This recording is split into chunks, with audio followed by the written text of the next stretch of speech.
Louis, Guillemette, venez vite, réveillez-vous. Qu'est-ce qui se passe, Yvon? Elle est revenue, Louis, et elle a promis de nous donner un signe. Mais qu'est-ce que tu racontes, Yvon? Explique-toi. Elle m'est apparue à nouveau, et elle m'a dit de suivre le flambeau. Va réveiller Tanguy et le Zulite, et venez vite par ici. Voilà, Yvon, j'arrive.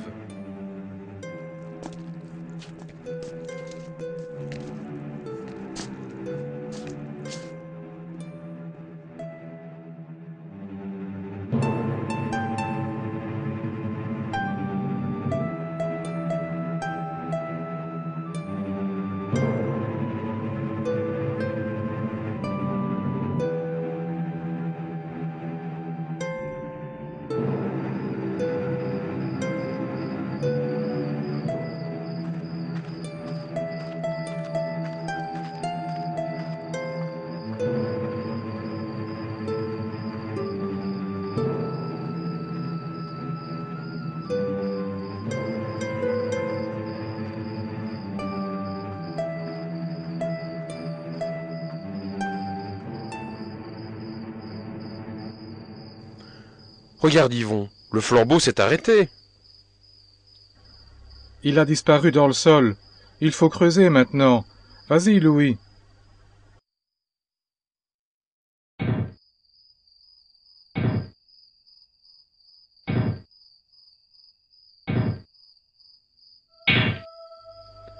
Ah, ça y est, Yvon, je sens quelque chose de dur. Regarde, Yvon, la statue, la voilà.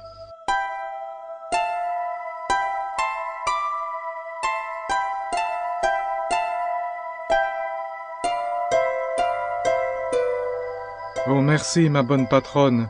Maintenant, tout le monde saura que j'ai dit la vérité.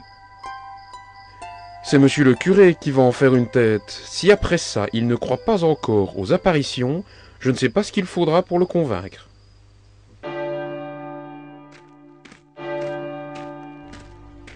Yvon, Louis, enfin, je vous retrouve. Qu'est-ce que vous faites? On vous a cherché partout.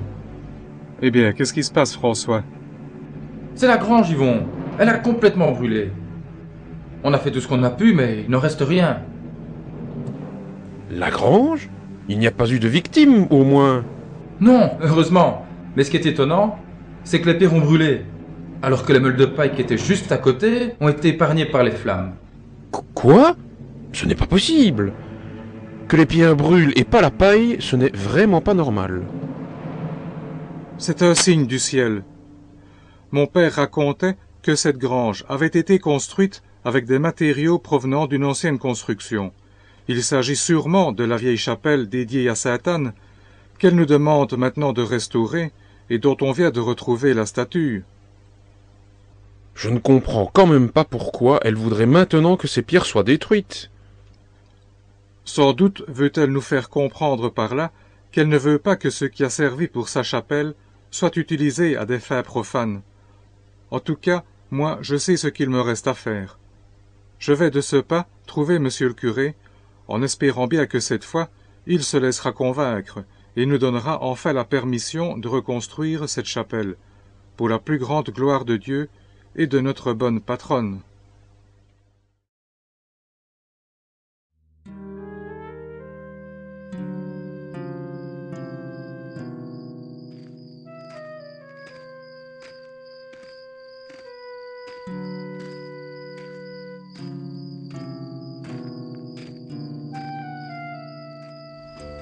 Ah, pourvu que je ne rencontre personne.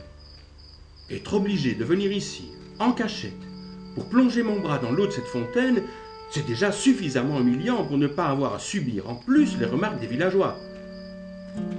Voilà 9 jours que je me traîne ici avec ce bras paralysé et je ne vois toujours aucun changement.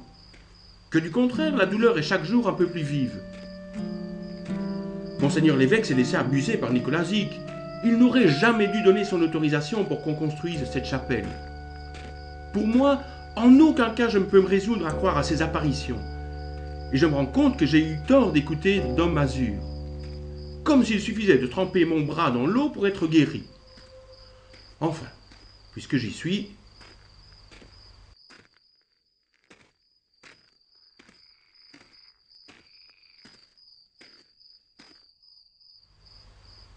moi, bonne Sainte-Anne. Je ne sais pas si vous êtes vraiment manifesté ici, mais je vous en supplie, daignez me guérir afin que je puisse au moins reprendre mon office.